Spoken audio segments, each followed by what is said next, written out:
Bertempat di lereng Banjaran Titiwangsa, perkampungan Melayu Kampung Janda Baik Bentong Pahang ini sering menjadi tumpuan sebagai lokasi percutian kerana keindahan suasananya.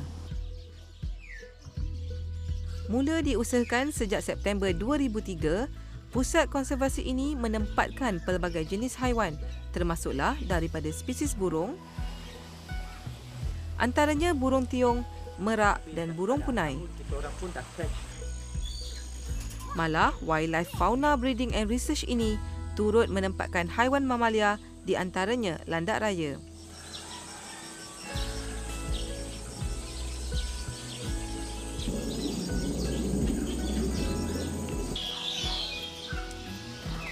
Berasal daripada keluarga burung merpati, nama burung punai emas tidaklah semegah kakatua mahupun merak.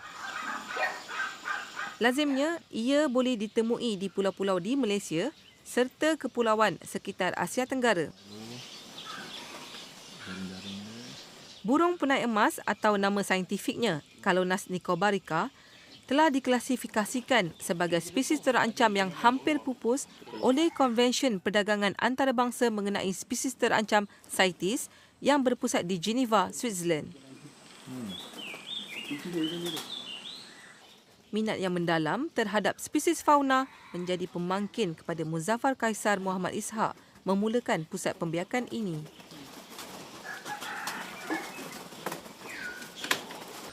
Segalanya diusahakan sendiri, termasuk menggunakan dana hasil simpanannya. Bermula dengan 5 ekor burung punai emas jantan dan 15 ekor burung betina yang diimport dari Singapura. Kini, Muzaffar berjaya membiakkan lebih 100 ekor spesies ini. Burung ni sebenarnya dia burung yang asal dia ialah kepulauan. Okey, pulau, burung pulau. Lokasi tempat breeding kita, pusat biak baka sekarang kita ialah di Janda Baik, Pahang. Janda Baik, kita sedia maklum, tak ada pun laut terdekat, pulau pun jauh. Tapi itulah, breeding ni sebenarnya ialah satu kita panggil a combination of luck and science. Ya, kalau ada rezeki dengan apa, kalau ada rezeki tu, orang kata rezeki tak salah alamat lah. If kita usaha, ada rezeki, kita boleh mencapai. Tidak jemu berguru, dia yang berusia 48 tahun mempelajari seluk-beluk pembiakan daripada mentornya di Singapura selain melalui rujukan buku-buku dan carian internet. Bagi langkah keselamatan, pembiak burung diharuskan memasang gelang yang digunakan sebagai tanda pengenalan atau rujukan untuk setiap ekor burung. Di sini, mereka lebih gemar menggunakan gelang yang tiada bukaan atau close-banded ring. Justeru, gelang jenis ini amat sesuai untuk dipasang pada kaki burung ketika hidupan ini berumur di bawah 8 minggu. Selain hampir mustahil untuk dilihat melainkan di habitat asalnya, burung punai emas juga turut terancam kerana menjadi buruan pemburu haram. Dia ada mitos ya, sebab burung punai emas ni dia ada sedikit persamaan dengan landak raya, di mana dalam burung ni dia ada satu batu. Batu ni sebenarnya secara saintifik diguna untuk pencernaan, untuk penghadaman, sebab burung ni biasa makan biji-biji rin. Okey, dia makan apa, seeds ya, biji-biji rin di atas pulau-pulau. So biji-biji rin ni dia keras. Jadi batu ni dia tolong macam untuk hancurkan. Okey, tak tahu macam mana ada orang dapat idea yang batu ni ada boleh menyembuhkan penyakit dan diumpamakan macam batu geliga. So ramai juga orang dah mula dari dulu buru dan tangkap pasang pukat ke pasang perangkap, dan diorang tangkap burung punai emas ni lah. Salah satu sebab untuk batu geliga yang saya bagi tahu tu. Okey, bawa akta hidupan dia 2010. Jika sesetengah pemilik hanya memasang ring di kaki burung, Muzaffar mengambil inisiatif sendiri untuk meningkatkan tahap keselamatan burung-burung yang dipeliharanya dengan turut memasang microchip pada setiap ekor burung.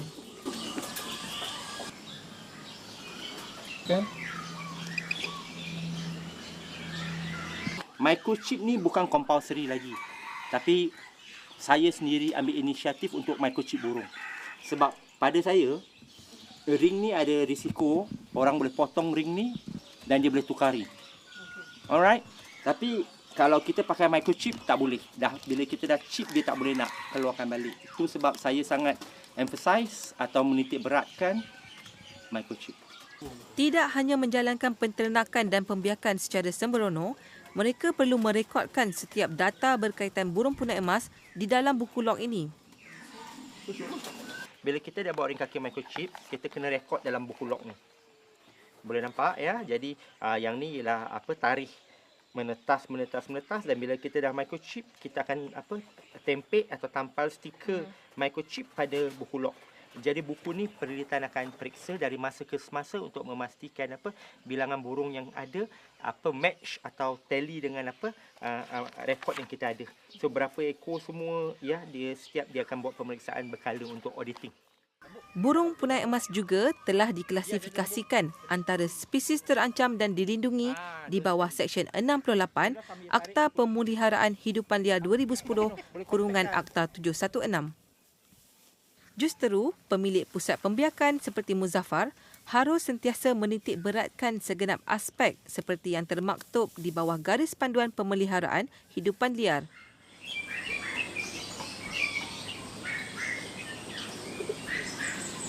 Walau tanpa kelayakan dalam bidang veterina atau seumpamanya, graduan pengurusan pelancongan dari Universiti Teknologi Mara UiTM Shah Alam ini berjaya membuktikan dia mampu mengusaha pusat pembiakan berdasarkan minatnya yang tidak berbelah bahagi sehingga berjaya diiktiraf sebagai satu-satunya pembiak baka burung punai emas di Malaysia.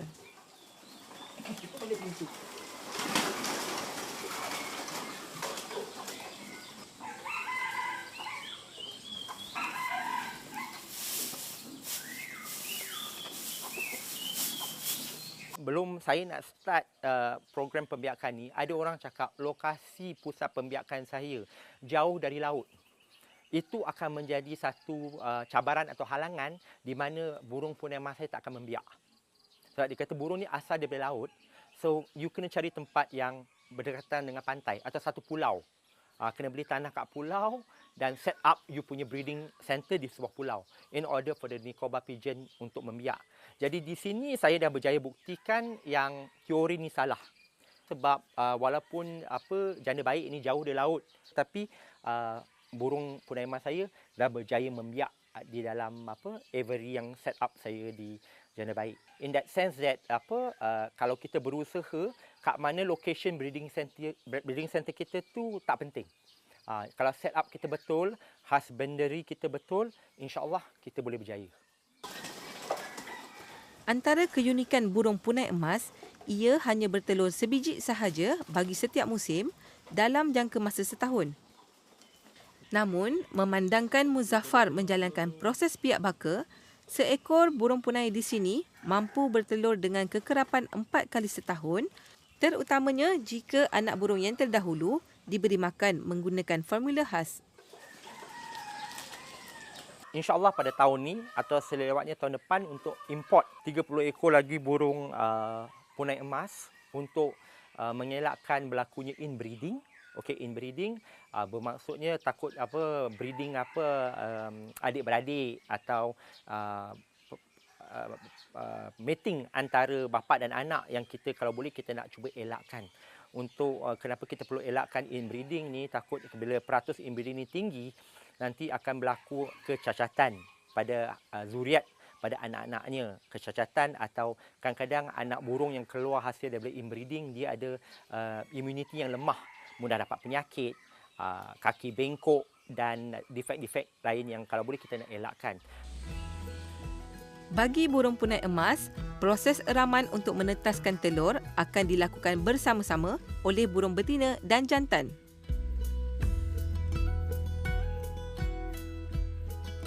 Wildlife Fauna Breeding and Research telah mendapat kelayakan untuk menjalankan biak baka komersial burung punai emas pada Ogos 2019. Selain itu, pusat ini juga turut dijadikan sumber rujukan bagi pihak perhilitan berdasarkan kejayaannya dalam proses pembiakan. Bagi mempercepat proses pembiakan, anak burung akan mereka suapkan. Anak burung akan diberikan susu formula khas sebagai makanan. Jangan picit kok biar makan muka. So biasanya anak burung berumur 1 hari pun dah boleh swap formula ni. Tapi anak burung punai emas ni dah berumur 5 minggu. So dalam masa 2 minggu lagi, 3 minggu lagi dia boleh totally independent, makan sendiri. Tapi buat masa ni mak dia masih swap. Jadi dari masa ke semasa kita akan buat pemeriksaan. Okey, kalau kita dapati mak dia tak swap anak dia, okey, dalam 2 hari masih dia punya tembolok the crop is still kosong, empty, kita akan supplement. Sebab kita tak ambil risiko, takut mak dia, ingat anak dia dah pandai makan sendiri. Anak dia masih harap mak dia swap dia. So ada berlaku pertindihan ni dan takut ada fatality, ada mortality, ada kematian. So kita tak boleh ambil risiko. So kita everyday kita kena check anak burung tu sama ada kosong ke tidak. Proses ini perlu dilakukan dengan berhati-hati. Tiup harus dimasukkan ke saluran yang betul, iaitu ke bahagian tembolok anak burung. Sekiranya tersilap, ia boleh memasuki paru-paru anak burung dan menyebabkan kematian. Jumlah makanan juga harus disukat agar tidak terlalu penuh dan membuatkan anak burung memuntahkan makanan yang disuap. Kita dah dapat tahu dah dia dari isi bulat dan dah kembung, padat, okey. Tak banyak sangat. Kalau banyak sangat, dia akan muntah balik. Okey. Di pusat pembiakan ini terdapat 5 aviari yang menempatkan burung punai emas. Manakala, dalam setiap aviari, lebih kurang 12 sarang diletakkan untuk purata 30 ekor spesies ini. Selain Muzaffar, dia turut dibantu oleh 2 orang pekerja serta beberapa orang rakan yang turut sama meminati hidupan liar, antaranya Eddie Endra Busri. Berusia 46 tahun, Endra yang memiliki perniagaan fabrik akan datang ke sini di waktu lapang untuk membantu Muzaffar. Kain kasa hitam ini dipasang di sekeliling aviari untuk menghadkan jumlah sinaran matahari. Mula nak dapatkan macam trust tu, kita kena jadi kawan dia dulu sampai dia percaya. Lepas tu dia tengok minat kita macam mana. Jadi kita boleh join sinilah untuk tolong-tolong dia. Keluarga saya tak ada masalah sebab mereka dah tahu saya memang minat haiwan juga sebenarnya. Daripada dulu pun macam suka bela kucing, macam bela-bela haiwan kampung lah, maksudnya bela kambing. Jadi diorang tak terkejut lah kalau minat saya kat macam tu. Saya rasa sedikit terganggu sekiranya burung saya nanti duduk dalam sangkar kecil dan diletak di balkoni atau beranda dan nafikan hak dia untuk membiak atau menurunkan zuriat.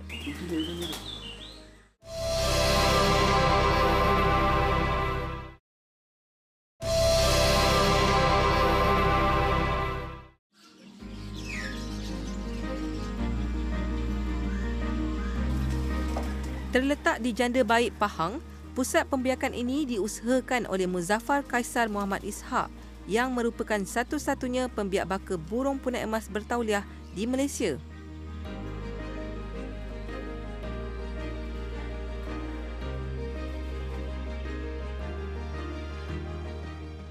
Selain spesies daripada keluarga burung merpati ini, Wildlife Fauna Breeding and Research turut menempatkan variasi spesies burung dan beberapa jenis haiwan mamalia.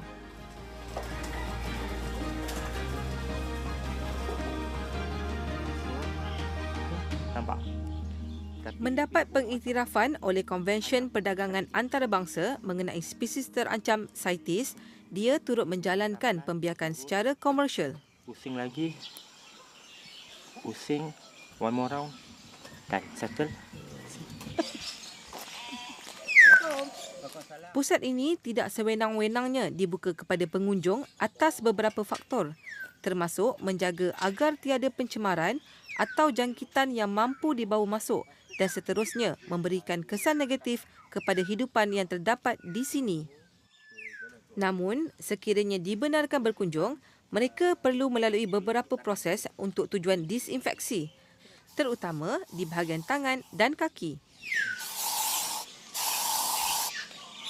Our aviary. Okey. Dia ada bilik. Kita ada 32 ekor burung punai emas dalam aviary ni. Bagi yang pertama kali berkunjung, pasti akan merasa kagum dengan panorama fauna yang terdapat di sini. Bila anak bapak terkahwin anak atau Mencipta nama sebagai pembiak baka burung punai emas tunggal di Malaysia, Muzaffar sememangnya seorang yang begitu teliti dalam urusan kerjanya. Apa jenis burung punai? Okey, kita ada buat Niatnya hanya satu, agar spesies yang berasal dari Nusantara ini mampu berkembang di Malaysia. kita dah burung punai emas ni habitat asalnya dia Malaysia. Jadi kalau orang Malaysia kita selaku orang Malaysia, selaku anak bangsa Malaysia, kalau kita tak nak ambil inisiatif untuk buat program konservasi terhadap spesies kita sendiri, takkan kita nak harap orang Eropah, takkan kita nak harap orang warga asing untuk nak memperjuangkan dan nak buat program konservasi burung kita. Dan burung ni memang at the brink of extinction, dekat nak pupus dah. Jadi saya rasa terpanggil. Saya rasa ialah satu tanggungjawab moral saya. Walaupun kadang-kadang saya senantiasa ada banyak halangan, cabaran, terutama dari segi dana. Saya buat program ni semua menggunakan sumber dana sendiri. Saya teruskan juga dengan limitation yang ada, kita buat juga. Walaupun kandang kita, our aviary, reban kita seadanya, tapi alhamdulillah macam mana saya cakap, rezeki tak salah alamat dan adalah hasil dia. Selepas dalam 17 tahun hingga sekarang, daripada 20 ekor, induk pembaka dan kita dah ada 100 lebih hingga hari ini. Bagi mengelakkannya terlepas keluar, pintu aviari harus dipastikan tertutup sepanjang masa. Kali ini, kami cuba untuk mendapatkan seekor burung jantan dan betina bagi mengenal pasti ciri-ciri yang membezakan jantinanya.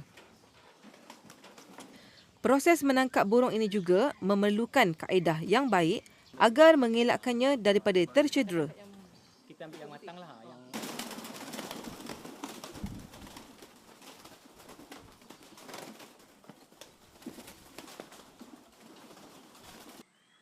Berbanding Muzaffar yang lebih cekap, Endra masih lagi dalam fasa berhati-hati ketika menangkap burung punai emas.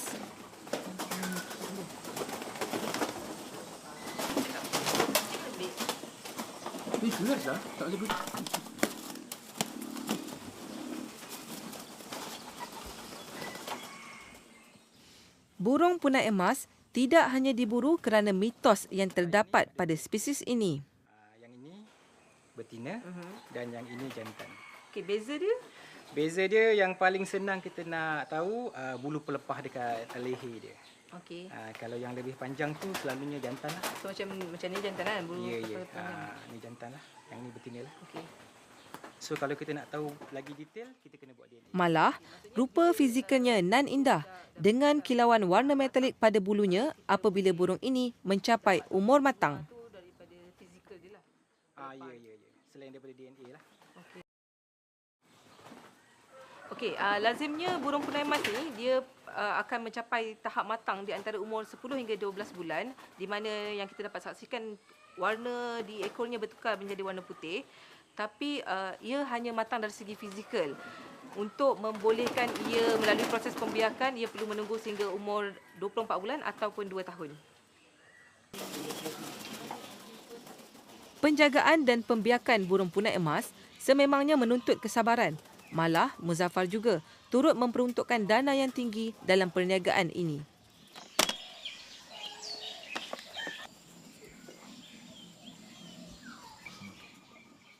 Memandangkan jantina burung ini sukar dikenal pasti sebelum mencapai tahap matang, Muzaffar turut mengambil sampel darah untuk dihantar ke sebuah makmal di Amerika Syarikat bagi menguji jantinanya.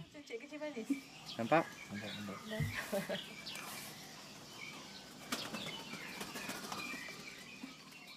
Bagi pencinta fauna seperti Muzaffar, burung-burung dan hidupan liar di sini tidak hanya sekadar haiwan peliharaan.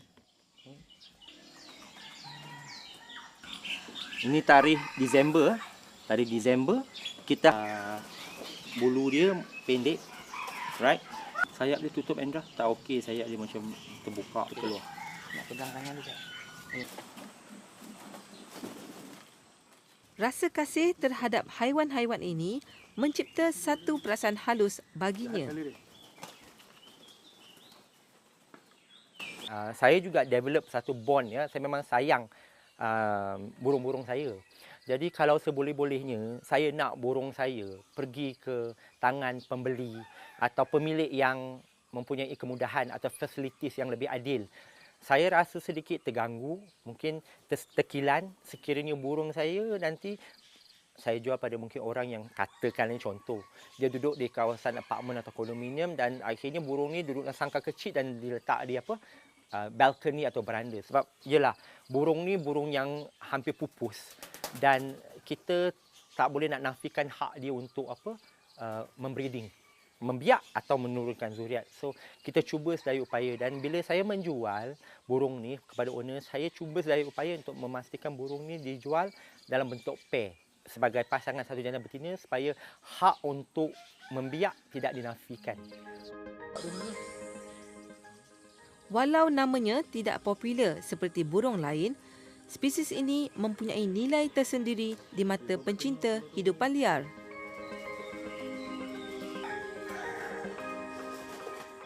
Dengan keunikan fizikal burung punai emas, maka tidak hairanlah peminat spesies ini sanggup membelanjakan puluhan ribu ringgit bagi sepasang burung punai emas untuk dijadikan sebagai haiwan peliharaan.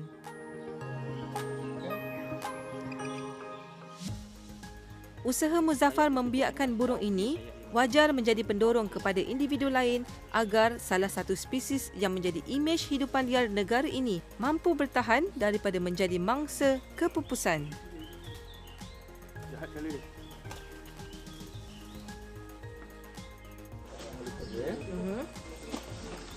Dia kena tutup macam ni. Okey. Okey, sini. Okey. Dah? Okey. Tangan yang atas awak pegang. Dia.